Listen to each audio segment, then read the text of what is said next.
자, 태풍 때문에 원격 수업을 하는데 수업 잠시 시작하도록 하겠습니다.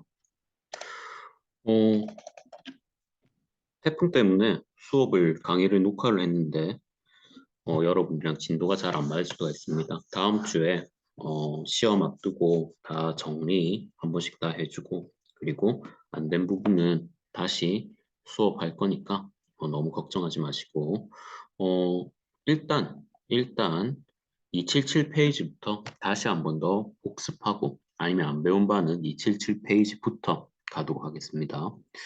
자, 277페이지부터 볼까요?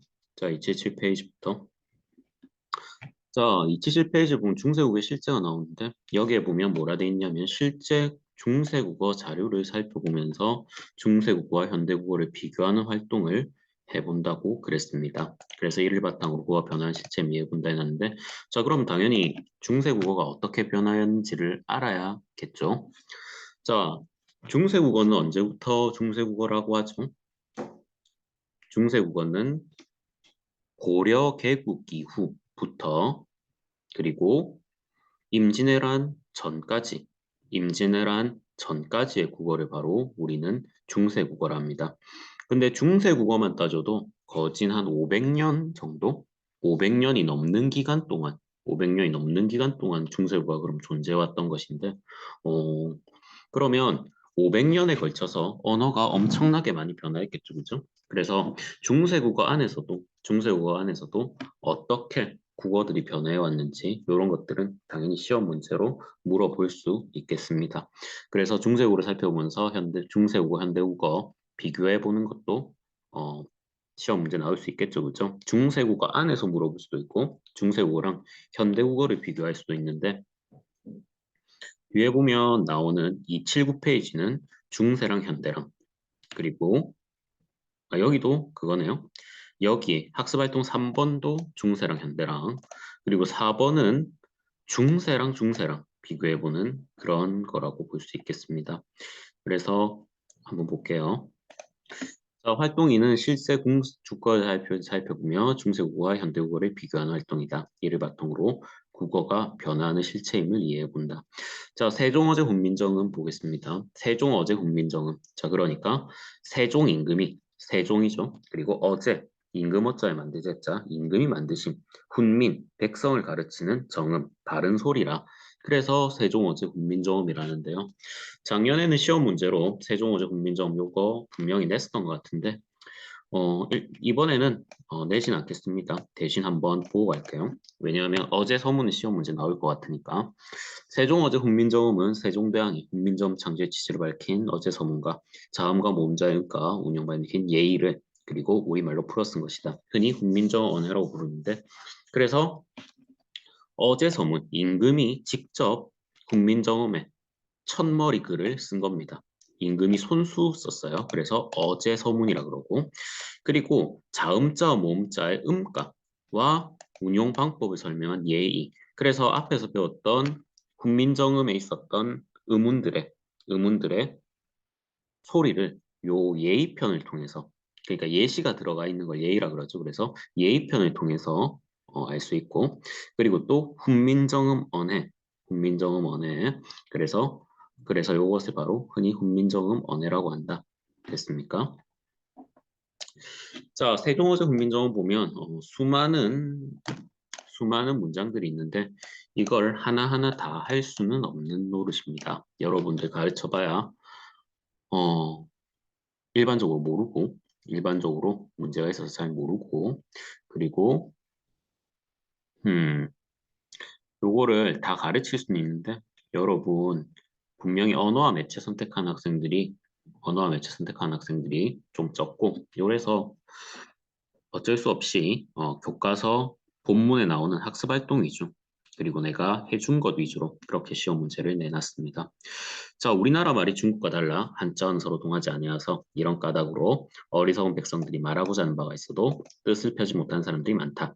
내가 이걸 가볍게 생각하여 28글자를 만드노니 모든 사람들 하여금 쉽게 익혀서 날마다 쓰는데 편하게 하고자 할 따름이니라. 자, 처음부터 볼게요. 자, 현대어풀이는 알아둬야 될 겁니다. 외우란 뜻은 아닙니다. 자, 우리나라 말이 중국과 달라. 여기에 자주정신이라고 자주정신이라고 적어놓습니다. 우리나라 말이 중국과 달라. 바로 자주정신. 우리나라 말이 중국과 달라. 자주정신. 됐습니까? 우리나라 말이 중국과 달라. 자주정신.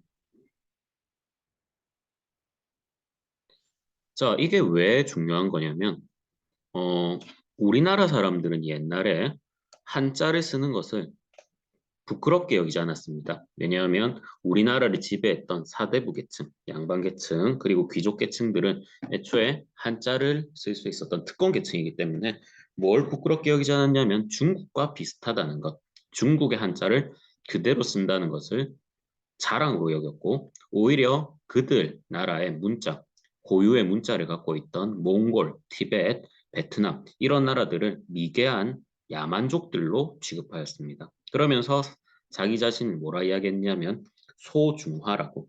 그래서 작은 중국이라고. 우리나라 보고 요즘에 소중화라든지 아니면 작은 중국이라든지 이런 말을 하면 분명히 욕을 듣겠으나 옛날에는 그것이 사대부 계층, 그러니까 벼슬아치들 계층에게는 그게 자랑거리로 여겨졌었습니다. 그래서 그들이 세종대왕이 한글을 배포하자마자 뭐라 그랬냐면 그런 천박한 글을 쓰라고 하니까 도저히 못 쓰겠다 하면서 상소문을 올렸었죠. 그죠? 그래서 이거를 한자를 쓴다는 것을 자랑으로 여겼고 그리고 이것이 뭐가 문제가 되는지도 알지 못했습니다. 누가 알았죠? 왕이던 세종대왕이 알았죠. 그래서 세종대왕이 실제로 보니까 우리나라 말이 중국과 애초에 달라서 그래서 한자로는 의사소통이 안 된다. 우리나라 말에 한자가 서로 맞지가 않다. 요걸 보여줬으니까 중국의 속국이 아닌 중국의 조공을 바치는 그런 나라가 아니라 어떻게 중국 그런 중국 위주의 그런 걸 벗어나서 바로 중국과 다르다는 중국과 같다는 것이 칭찬이던 시기에 중국과 다르다는 걸 강조했으니까 당연히 이건 자주정신이 되겠죠. 자, 그래서 네 번째 이런 까닭으로 어리석은 백성이 말하고자 하는 바가 있어도 제 뜻을 떠지 못하는 사람들이 많다. 자, 여기에 별표. 그래서 그거죠. 그래서 어리석은 백성이 말하고자 하는 바가 있어도 그래서 백성이 말하고자 하는 바가 있어도 마침내 제 뜻을 펴지 못하는 사람이 많다고 했죠. 그죠? 자, 그렇다는 것은 바로 별표 쳐놓고 요게 바로 애민정신입니다. 세종대왕은 옛날부터 머리가 좋다 그랬었죠. 그죠? 그래서 지금 기준으로도 아마 천재 정도가 아니었을까 그런 생각을 하는데 그런데 세종대왕이 뭐 그 학문으로 겨뤄도 거기 그때 나라 당시에 최고 엘리트던 바로 백성들 백성들이 아니죠. 거기에 있는 사대부 계층들 과거 시험 통과했죠. 그죠? 1년에 몇 명 뽑지도 않는데 걔네들이랑 학문 다툼을 해도 다 이겨버리는 정도로 똑똑했는데 한자를 못 쓰진 않았겠죠. 그죠? 그래서 어리석은 백성들이 말하고자 하는 바가 있어도 제 뜻을 펴지 못하는 사람들이 많다. 하지만 자기는 한자 잘 썼음에도 불구하고 누굴 위해서 공부를 못하는 백성들이, 어리석은 백성들이 실제로 말하고자 하는 바, 무언가를 문자로 적고 싶어도 뜻을 펴지 못하는 사람이 많기 때문에 그래서 여섯 번째, 거기에 6이라 되어 있죠. 거기에 네 동그라미 넣습니다. 여기에 있는 네는 바로 세종대왕 자기 자신을 뜻합니다. 그래서 세종대왕이 뭘 만들었다? 세종대왕이 문자를 만들었다는 거 표시해 놓으시고 내가 이것을 가엾게 생각하여 새로 28글자를 만드니 새로 28글자를 만드니 자 그래서 새로 28개의 글자를 만들었는데 모든 사람들로 하여금 쉽게 익혀서 자 쉽게 익혀서 표시해 놓습니다. 실용정신 왜냐하면 한자는 실제로 천자에서 삼천자 정도를 알아야 천자에서 삼천자 정도를 알아야 실제 의사소통과 그리고 글을 써서 의사소통이 가능하다고 합니다. 그래서 중국에 가보면 얘네가 공산주의 국가라서 맨날 통계치를 조작해서 그렇지 실제로 문맹률은 한 6, 7, 8%? 그러니까 전 국민의 한 5에서 10% 정도가 문맹이지 않을까 그런 생각을 합니다. 그래서 왜냐하면 그 여러분들도 한자 1년, 2년 배워도 한문으로 글 못 쓰죠, 그죠? 글 못 쓰지 않습니까? 그래서 한문을 천자 정도 알아야 일상생활에 편지 한 편 쓸 수 있을 정도, 그 정도의 수준이 되는데 이게 하루 벌어 하루 농사에서 먹고 살기 힘든 그 시절 백성들한테는 너무나도 가혹하죠. 그래서 몇 글자? 28글자로 28글자로 된다고 했으니까 요게 얼마나 실용적인지 알 수 있을 겁니다. 그래서 자주, 애민, 실용정신 요 세 가지는 여러분들 꼭 아시고 요거는 꼭 아시고 적어 놓도록 합니다. 됐습니까? 자주, 애민, 실용 요거는 알아둬야 되고 제가 볼 때 요게 훈민정음의 문법보다 더 중요한 것 같아요. 자, 다음은 앞에서 살펴본 세종어조 훈민정음을 가로쓰기 한 것이다. 이 자료를 살펴보며 중세국어와 현대국어의 차이점을 탐구해보자 해놨는데 자, 요거 요거 다 못합니다. 왜냐하면 요거 국어교육과에서도 하면 한 3개월쯤 걸리고 이걸 다 가르쳐봐야 여러분 너무 어렵기 때문에 한 반에 두세 명도 이해를 못합니다. 그래서 이거를 어떻게 하느냐? 교과서 모대로 교과서에 있는 그거대로 하면 교과서에 있는 학습 활동을 위주로 하는 것이 좋을 것 같습니다. 자, 세종어제 훈민정음의 의문표기장의 특징을 파악하고 그 특징에 해당하는 부분을 찾아 써보자. 자, 현대국어에 쓰이지 않은 의문이 사용되었다. 자, 여기 나오죠, 그죠? 말씀이, 수, 시, 이 이렇게 나왔는데 여기에 보면 여기 아래아 그리고 순경음 비읍이 옛날에 실제로 소리가 나고 실제로 사용되었다는 거 알 수 있을 겁니다. 자, 그리고 두 번째, 어두 자음군 존재했다는 거. 여기서 알 수 있죠? 비읍 디귿, 시읍 디귿 나오죠, 그죠? 알 수 있죠? 자, 그리고 여기에 뭐가 있냐면 방점이 있죠, 그죠? 방점은 말의 높낮인 성조를 표시하던 것이라고 수업을 했었습니다. 자, 그리고 말씀이, 뜨들, 노미 이런 걸 보면 이어적기로 표기했다는 거 알 수 있을 겁니다. 자, 어도자음문 사용 여기 나오죠, 그죠? 사실 요거 말고도 쓰이지 않는 의문들이 되게 많습니다. 여기 보면 이거 쌍, 이응 그리고 뭐 여기 있는 뭐 그 옛, 뭐 이거 뭐고 여린, 히읗 뭐 이런 것들도 있긴 있는데 그런 것들은 그냥 3학년 들어서 언어와 매체를 선택하면 그때 좀 더 자세히 배우도록 하면 될 겁니다. 됐습니까? 자, 그리고 79페이지.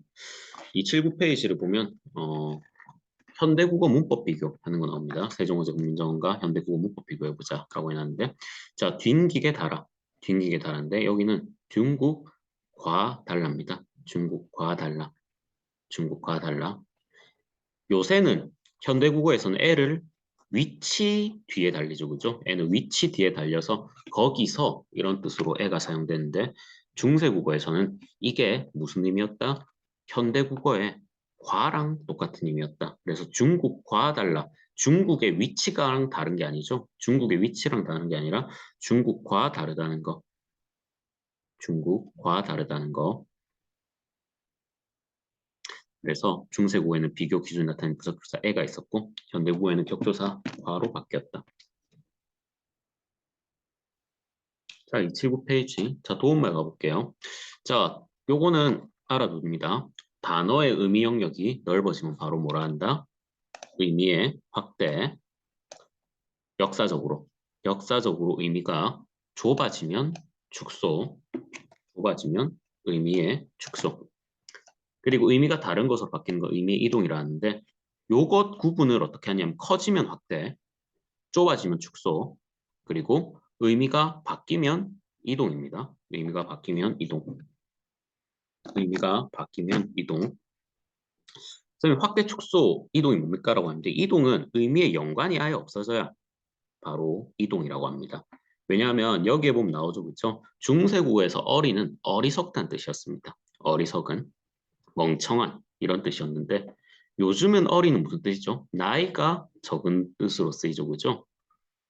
맞죠? 그죠? 여러분들이 17살짜리라 할지라도 그 중학교 전교 1등보다 보통 어리석죠. 그죠? 그래서 머리가 나쁠 수도 있잖아요. 그래서 나이가 적은이라는 뜻인데 이거는 바로 의미의 이동이다. 이제 의미의 연관성이 거의 없어졌으니까 의미의 연관성이 없어졌으니까.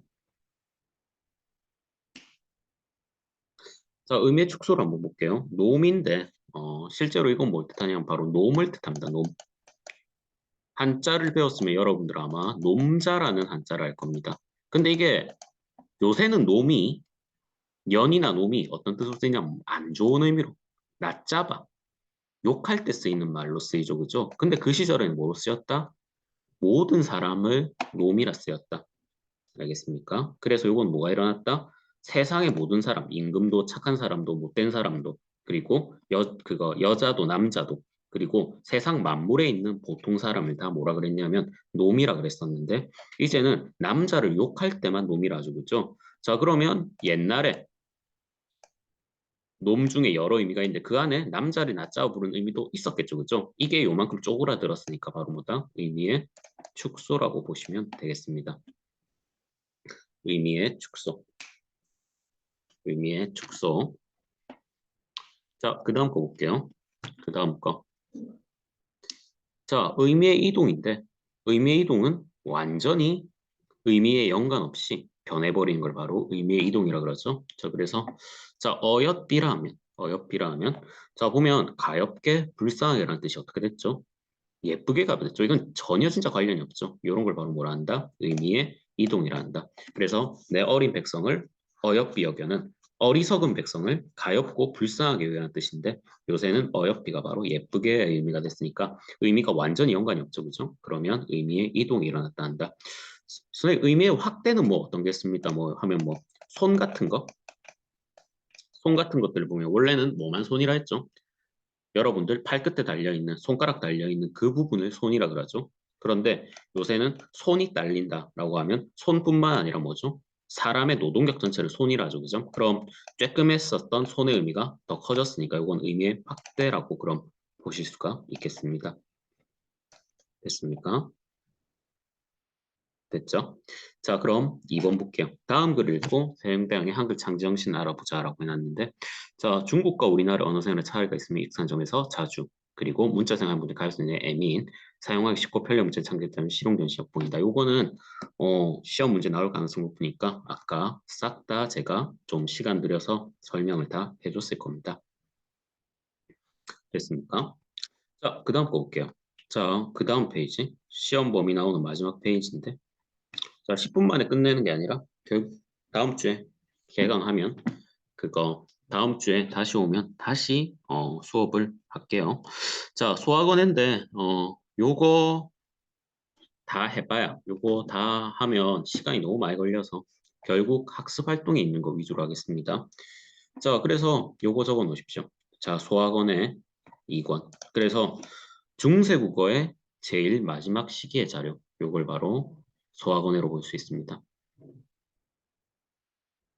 중세국어의 제일 마지막 시기의 자료. 중세국어는 되게 깁니다.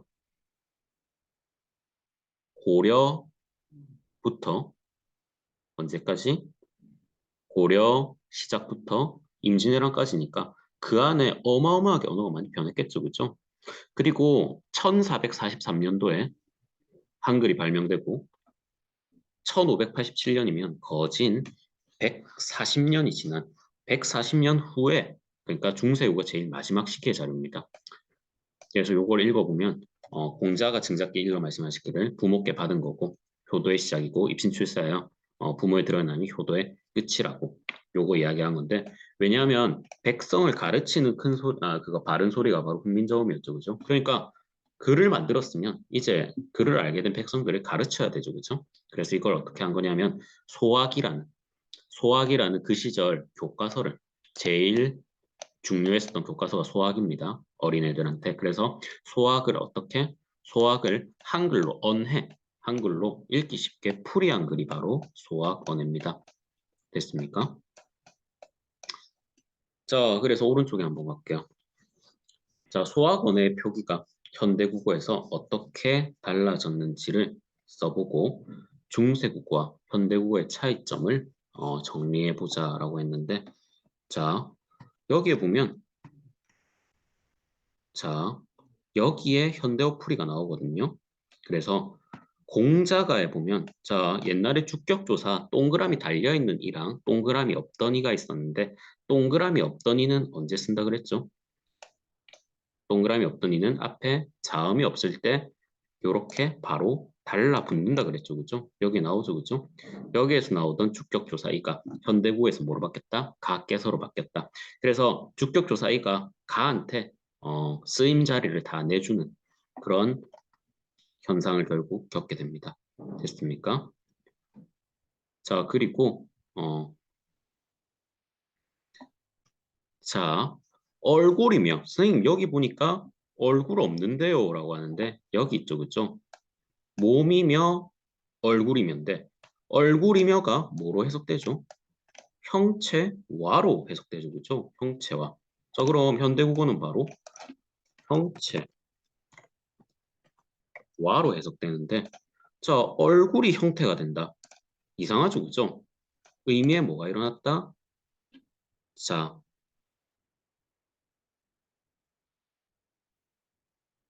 요걸 알려면 얼굴의 의미를 알아야 되는데 얼굴이 어디서 온 말이냐면 얼골. 얼이 뭐냐면 여러분들 소울입니다. 소울. 한국인의 이런 말 들어봤죠. 그죠? 요게 소울이고 굴이 뭘 뜻하냐면 꼴을 뜻합니다. 모습, 모습. 영혼의 모습을 합쳐서 뭐라 그랬냐면 얼굴이라 그랬습니다. 얼굴. 자, 그러면 옛날의 얼굴이면 우리는 지금 머리 앞에 달려있는 그런 면상을 바로 우리는 얼굴이라 그러죠. 그죠? 근데 얼굴이 옛날에 어떤 의미였다? 지금의 얼굴이. 그러니까 중세국어에서는 중세국어에서 얼굴은 얼굴은 형체를 뜻했고 현대국어에 와서 그러니까 우리 몸이 가진 모든 형체를 뜻했고 현대국어에서 의미의 축소가 일어났죠. 그죠? 그러니까 중세국어에서 얼굴은 형체를 뜻했고 현대국어에 와서 의미의 축소가 일어났다는 거 됐습니까? 자, 그리고 이며를 보면 이며가 뭐뭐 이며가 중세국어에 있던 뭐뭐 이며가 현대국어에 무슨 역할을 한다? 현대국어에서는 와의 역할을 하게 된다. 됐습니까? 단어와 단어를 이어주는 와가 되었습니다. 그러니까 형체와 몸과 이런 식으로 됐습니까? 자, 그리고 밭자운을 보면 여기에 밭자운을 보면 어디에 나오느냐? 부모께 밭자운 것이라. 부모님께 받은 거죠. 그죠? 자, 그럼 무슨 높임입니까? 얼굴, 몸, 머리털, 살을 부모님께 받았죠. 그죠? 그럼 부모님께 받았으면 부모님께가 받은 걸 꾸며주고 있으니까 객체 높임이죠. 그죠? 근데 백체 높임일 때 뭐가 들어갔다? 잡이라는 받은이 맞는 받은이 원래 근데 받잡이 들어가는 뭐가 들어갔죠? 뭐가 들어갔죠? 바로 객체 높임의 선어말음이 잡이 들어갔죠. 그죠? 그래서 현대국어는 받은 받자운이라 안 하죠. 그죠? 뭐가 있었다? 객체, 높임, 선어, 말, 어미가 존재했다. 됐습니까? 객체, 높임, 선어, 말, 어미가 존재했다. 됐습니까? 적어 놓으시고. 자, 4번은 소학원회랑 세종어제 국민정음 130년 시간 차이가 있는 건데 자, 뜻을 따름이니라. 요거 소리 낸 적은 이어적기죠. 일호물 마침이니라. 뭐가 확정했다? 끼어적기의 반대말 끊어적기가 확대되었다. 됐습니까? 그 다음 거 볼게요. 그 다음에 생종엉쟁. 실제로 그렇게 발음 안 됐다 그랬죠. 그죠? 자, 요걸 무슨 정식 표기? 동국 정식 표기. 동국 정식 표기가 아마 살아있었다면 요거 공징, 중징 이렇게로 안에 동그라미가 아마 달리게 그렇게 표기를 하였을 겁니다. 됐습니까? 자, 요까지가 시험 범위죠. 그죠? 그래서 태풍 때문에 여의치 못하게 동영상을 지금 빨리 찍었는데 다음 주에 다시 한번 좀 더 확실하게 수업을 복습을 해주도록 하겠습니다. 오늘은 이것만 하고 남은 시간은 어, 다음 시간 준비하거나 자습할 수 있도록 합니다.